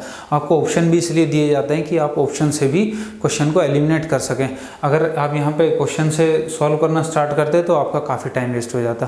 तो ऑप्शन भी इसीलिए आपको दिए होते हैं कि आप आराम से 2 ऑप्शन तो बड़ी आसानी से एलिमिनेट हो जाते हैं। ठीक है, तो प्रैक्टिस कीजिए जितना ज़्यादा हो सके। अगला क्वेश्चन देखते हैं आपसे क्या पूछा। तो देखिए दोस्तों, ये रहा आपका नेक्स्ट क्वेश्चन आपकी स्क्रीन पे। रुपये 680 को ABC में इस प्रकार वितरित किया जाता है कि A को B का 2/3 भाग तथा B को C का 1/4 भाग प्राप्त होता है। तो उनकी धनराशि आपको ज्ञात करनी है, उनकी धनराशि क्या होंगी। तो देखिए, जैसे आपसे कह रहा है कि ABC हैं और आपको इनमें वितरित करने हैं कितने, 680 रुपये आपको इनमें वितरित करने हैं। अब सवाल में ये कहना चाह रहा है कि जो A को B का, इसका कितना मिलता है, B का 2/3 भाग, और B को क्या मिलता है, B को C का 1/4 भाग मिलता है। ठीक है, तो आपको बताना है कितना धन होगा। इसे करने के आप 2 तरीके मान सकते हो। या तो आप इसे ऐसा करो, भाई C के बारे में, C का ही धन मिल रहा है किसको, B को, तो मैं मान लेता हूँ C का धन कितना है, 1 है। यानी कि C को अगर 1 रुपया मिलता है तो B को कितना मिलता होगा, C का 1/4, यानी कि 1 का 1/4 कितना हो जाएगा, 1/4। अब A को कितना मिल रहा है, B का 2/3। अगर मैं B के 1/4 का 2/3 करता हूँ, 1/4 का 2/3, तो का मतलब गुणा होता है, तो 2 से ये कट जाएगा 2 बार, तो ये आ गया 1/6, यानी यहाँ कितना आ जाएगा, 1/6। तो यहाँ से मैं कह सकता हूँ इनके धन का अनुपात कितना है, 1/6 अनुपात 1/4 अनुपात 1 है। इस अनुपात में उन तीनों को धन मिलेगा।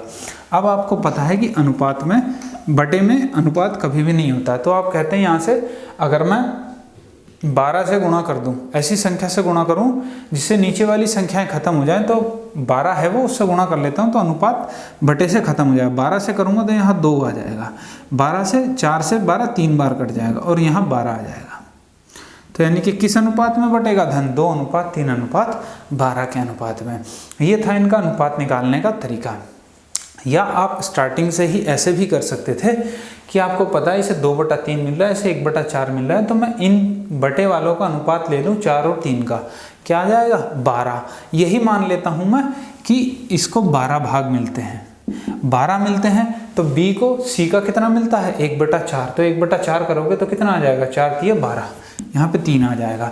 और B का 2/3 A को मिलता है, इसका 2/3 करोगे तो 2 रह जाएगा, क्योंकि 3 से 3 कट जाएगा, तो यहाँ आ जाएगा 2:3:12। ठीक है, अब ये आ गया। अब आप यहाँ से कहोगे टोटल देख लूँ, तो टोटल कितने यूनिट बैठ रही है, 3 और 2 5 और 12 17 यूनिट बैठ रही है।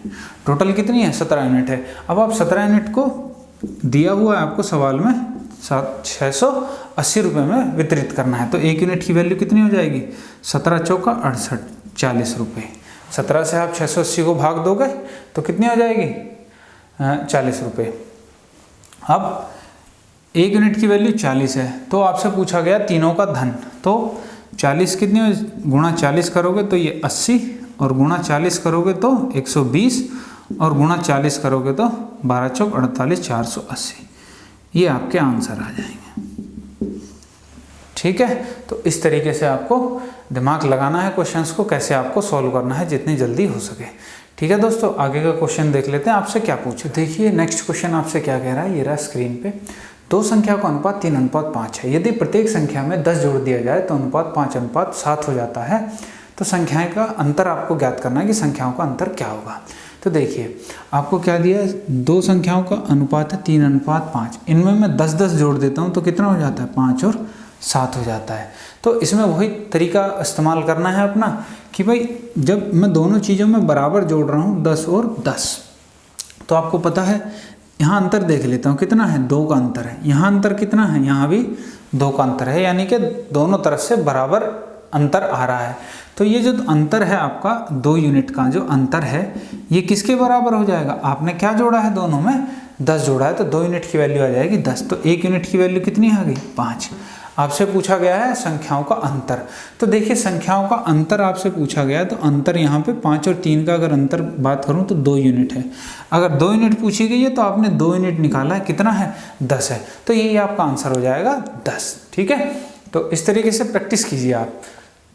एक क्वेश्चन और देख लेते हैं। देखिए दोस्तों, नेक्स्ट क्वेश्चन आपसे पूछ रहा है, यदि एक व्यक्ति ने 8600 रुपये अपने 5 बेटे, 4 बेटियों तथा 2 भतीजों में इस प्रकार वितरित किए हैं कि प्रत्येक बेटी को भतीजे का 4 गुना तथा प्रत्येक बेटे को भतीजे का 5 गुना मिलता है, तो प्रत्येक बेटी का आपको भाग बताना है, कितना होगा? चलिए देख लेते हैं इस सवाल को आपको कैसे करना था। 8600 रुपये हैं, ये आपको बांटने हैं। किस किस के बीच बांटने हैं आपको पता है? बेटे, बेटी और भतीजे। ठीक है, इनके बीच में आपको इन्हें बांटना है। तो आपने देखा कि भाई बेटे, बेटी और भतीजे कैसे कैसे हैं? 2 तो भतीजे हैं, 4 बेटियां हैं और 5 बेटे हैं। तो आप कह सकते हैं ये 5 तो बेटे हैं, 4 बेटियां हैं और 2 क्या हैं आपके पास? भतीजे हैं। अब देखिए यहाँ से आपको कहा गया कि प्रत्येक बेटी को भतीजे का 4 गुना मिलता है। अब मैं ये कह सकता हूँ कि भतीजे को अगर 1 रुपया मिलता होगा तो बेटी को कितना मिलता होगा? भतीजे का 4 गुना मिल रहा है तो 4 रुपये बेटी को मिलते होंगे। ऐसे ही आपसे कह रहा है प्रत्येक बेटे को भतीजे का 5 गुना मिलता है। तो भतीजे को अगर 1 रुपया मिल रहा है तो बेटे को कितने मिलते होंगे? 5 रुपये मिलते होंगे। तो ये क्या हो गया? इनके धन का अनुपात हो गया, यानी कि बेटे को 5 रुपये मिलते हैं तो बेटी को 4 और भतीजे को 1 रुपया मिलता है। ठीक है, अब आपसे पूछ रहा है प्रत्येक बेटी का भाग। अब बेटी 1 तो है नहीं, बेटी कितनी है? 4 हैं और बेटे 5 हैं। तो यहाँ से आप कह सकते हो कि अगर मैं टोटल रुपए की बात करूँ, बेटों को कितने मिलते होंगे जी? गुणा 5 कर दो क्योंकि 5 बेटे हैं, गुणा 4 कर दो, 4 बेटियां हैं, गुणा 2 कर दो, 2 क्या हैं आपके पास? भतीजे हैं। तो आप कहोगे 25:16:2। ये क्या हो गया? टोटल मूल्य का अनुपात हो गया कि भतीजे को 2 रुपये मिलते होंगे सारे पैसों में से, बेटियों को 16 रुपये मिलते होंगे और बेटों को 25 रुपये मिलते होंगे। अगर मैं टोटल की बात कर लूँ, टोटल कितना रुपये मिलना चाहिए इन्हें? तो यहाँ से टोटल आ रहा है 16 और 2 18, 18 और 25 करते हैं तो कितना आ जाएगा? 43 आ जाएगा, 43 यूनिट। आप कहेंगे जी टोटल 43 यूनिट मिलनी चाहिए तीनों को मिला के, लेकिन असल में मिलना कितना है? 8600। तो आप कहेंगे 43 की वैल्यू कितने के बराबर है? 8600 के बराबर है। 1 यूनिट की वैल्यू 200 के बराबर हो जाएगी। अब देखिए आपसे पूछा गया क्वेश्चन में प्रत्येक बेटी का भाग।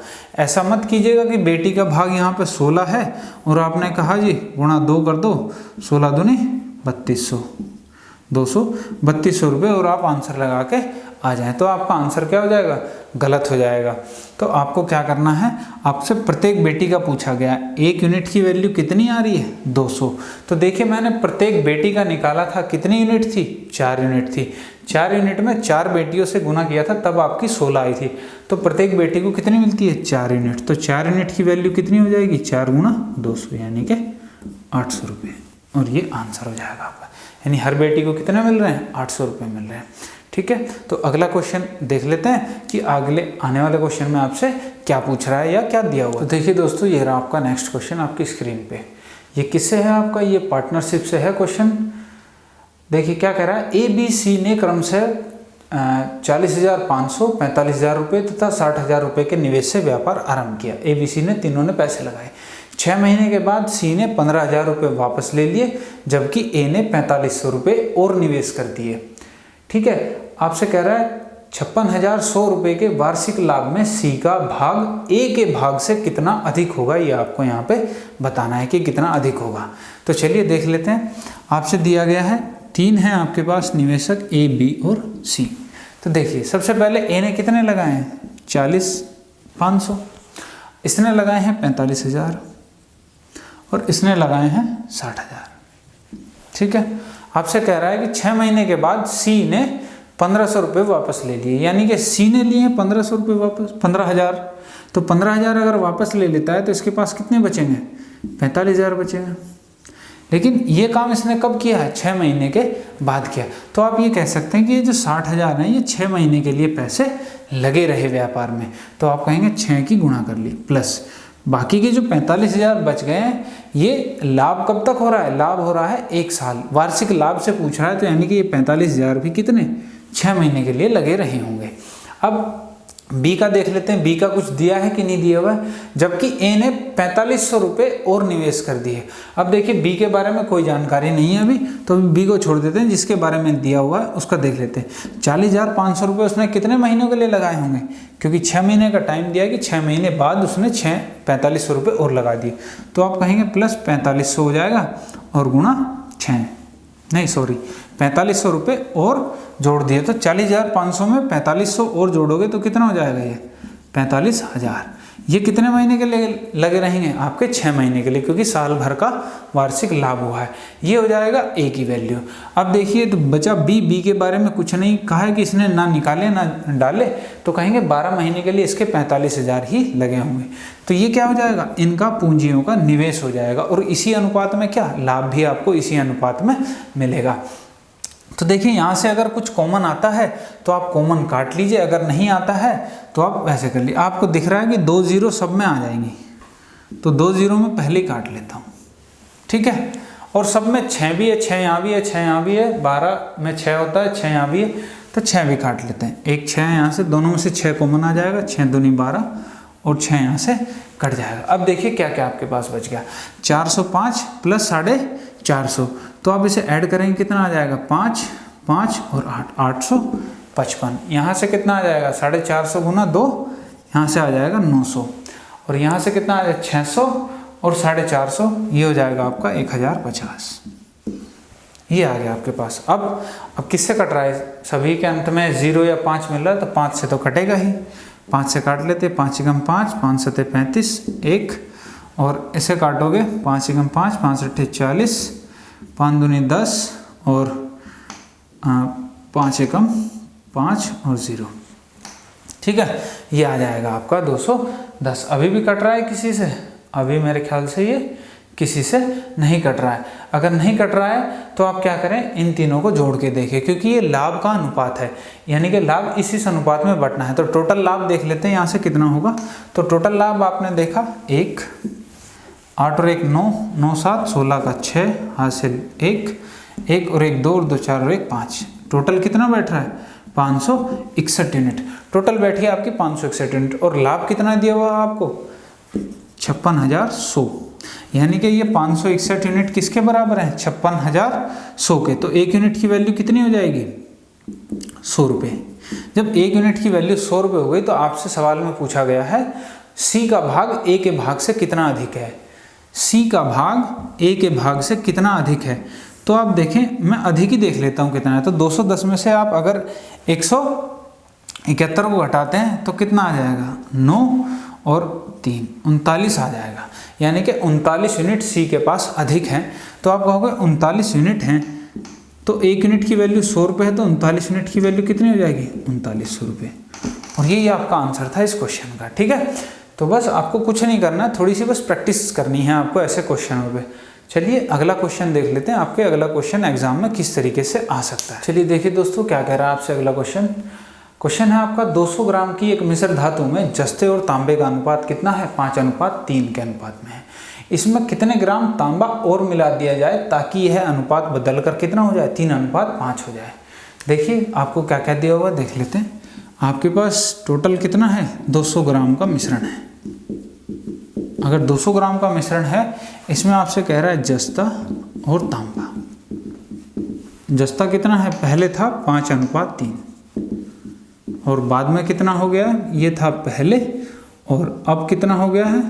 अब हो गया आपका 3:5। इसमें मिलाया क्या है मैंने? इसमें मिलाया है मैंने तांबा। अब सीत पर इसमें कितने ग्राम तांबा मिलाया जाए? तो देखिए एक छोटी सी बात मैंने आपको पहले भी समझाई थी कि जब आप किसी एक चीज़ को मिलाते हो तो दूसरी चीज़ ऐसी की ऐसी ही रहनी चाहिए। क्यों? दूसरी चीज़ को तो आपने छेड़ा ही नहीं है बिल्कुल भी। तो आप कह सकते हैं कि भाई जस्ते को मैंने छेड़ा नहीं है, तो जितना जस्ता पहले था आज भी जस्ता क्या होना चाहिए, उतना ही होना चाहिए। यानी आप कहेंगे भाई 5 जस्ता पहले था तो आज भी कितना होना चाहिए, 5 ही जस्ता होना चाहिए। तो मैं इसको बराबर कर लेता हूँ। तो इसको बराबर करने के लिए मुझे क्या करना पड़ेगा, मुझे यहाँ 5 लाना है, 3 की जगह क्या लाना है, 5 लाना है। तो मैं ऐसा कर सकता हूँ, इसे 5/3 से गुणा कर लेता हूँ इस अनुपात को। तो इसे जब मैं 5/3 से गुणा करूँगा तो 3 से 3 कट जाएगा, यहाँ 5 आ जाएगा। तो देखिए क्या होगा, 5 आ जाएगा यहाँ पे, और जब आप इसमें करेंगे तो ये आ जाएगा 25/3। ठीक है, ये अब मैंने बराबर कर लिया। अब देखो पहले जस्ता 5 था, आज भी जस्ता कितना है, 5 है, लेकिन तांबा पहले 3 था और आज हो गया है 25/3। ठीक है, तो देख लेते हैं कितना बढ़ गया है तांबा। तो तांबा देखिए 25/3 में से आप 3 घटाओगे तो कितना मिलेगा, 3 तिया 9, 25 में से अगर 9 घटाते हो तो कितना मिलेगा, 16/3। यानी कि इतने यूनिट क्या हो गया आपका, बढ़ा है, इतने यूनिट क्या हुआ है, तांबा बढ़ गया है। अब देखिए आपको इतना पता है, जब इतने यूनिट बढ़ गया है, मुझे अगर 1 यूनिट की वैल्यू पता हो तो मैं इसका बता सकता हूँ, उसमें उससे गुणा कर दूंगा। तो आपको पता है कि 200 ग्राम तांबा था। आपने कहा जी पहले मेरे पास टोटल अगर मैं होता तो टोटल कितनी थी मेरे पास, 5 + 3, यानी कि पहले मेरे पास 8 यूनिट हुआ करती थी। पहले की जब मैंने बात की थी 200 ग्राम में, तो कितनी, 5 और 3 8 यूनिट हुआ करती थी 200 ग्राम की। तो 8 यूनिट की वैल्यू कितनी थी, 200 ग्राम थी। तो 1 यूनिट की वैल्यू कितनी आ गई, 200/8। अगर 200/8 1 यूनिट की वैल्यू है तो आप यहाँ से 16/3 यूनिट की निकाल सकते हैं, बिल्कुल। तो आप कहेंगे 16/3 यूनिट की कितनी हो जाएगी, 200/8 गुणा 16/3, 8 से काटेंगे 2 और ये आ जाएगा 400/3, यानी कि आप कह सकते हैं इसे 133 सही 1/3 ग्राम। और यही आपका आंसर था कि कितना मिलाना चाहिए आपको तांबा, 133 सही 1/3 ग्राम। मैं उम्मीद करता हूँ जितना आप लोगों ने आज सीखा वो आपकी समझ में आ गया होगा। अगर आपको कोई भी अब तक समझने में किसी में भी दिक्कत आ रही है तो आप हमें कमेंट सेक्शन में कमेंट करके बता सकते हैं। और अगर आपको ये वीडियो हमारा पसंद आ रहा है तो इसे लाइक करें और ज़्यादा से ज़्यादा अपने दोस्तों के साथ शेयर करें, और साथ ही बेल आइकन को भी दबा लें और चैनल को सब्सक्राइब भी कर लें, ताकि आपको आने वाले हर सेशन का अपडेट मिलता रहे कि कब आने वाला सेशन आएगा।